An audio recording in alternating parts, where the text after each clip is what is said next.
Rotary club of Kattappana uptown ഭാരവാഹികളുടെ സ്ഥാനാരോഹണവും സേവന പദ്ധതികളുടെ ഉദ്ഘാടനവും നടന്നു. 2026-27 വർഷത്തെ പ്രസിഡന്റായി അനിൽ രവീന്ദ്രനും സെക്രട്ടറിയായി പ്രദീപ് രാജനും ചുമതലയേറ്റു. രാജേഷ് നാരായണനാണ് പുതിയ ട്രഷറർ.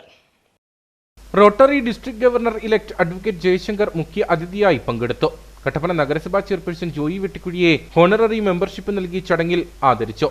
ക്ലബ്ബ് ഈ വർഷം നടപ്പിലാക്കുന്ന ഗ്ലോബൽ ഗ്രാന്റ് പ്രൊജക്ട് മുൻ district governor advocate baby Joseph പ്രകാശനം ചെയ്തു. Rotary deputy director Yunus Siddique dialysis kit വിതരണം ചെയ്തു. ക്ലബ്ബിൽ പുതുതായി ചേർന്ന 6 അംഗങ്ങൾക്ക് അസിസ്റ്റന്റ് ഗവർണർ സജോ ജോസഫ് അംഗത്വം നൽകി. ഏഷ്യൻ അണ്ടർ 23 അത്ലറ്റിക് മീറ്റിൽ ഇരട്ട സ്വർണം നേടിയ കാഞ്ചാർ സ്വദേശിനി സാന്ദ്രമോൾ സാബുവിനെ ചടങ്ങിൽ അനുമോദിച്ചു. അസിസ്റ്റന്റ് ഗവർണർമാരായ Manoj Augustine, Shaji CR, GGR, Sudheesh Kumar, doctor Mathew Thomas തുടങ്ങിയവർ സംസാരിച്ചു. Shibi Philip, Vineesh Kumar, Pradeep S Mani, Abhilash AS, Robin Chakkala, KA Mathew, Shibu KR തുടങ്ങിയവർ നേതൃത്വം നൽകി.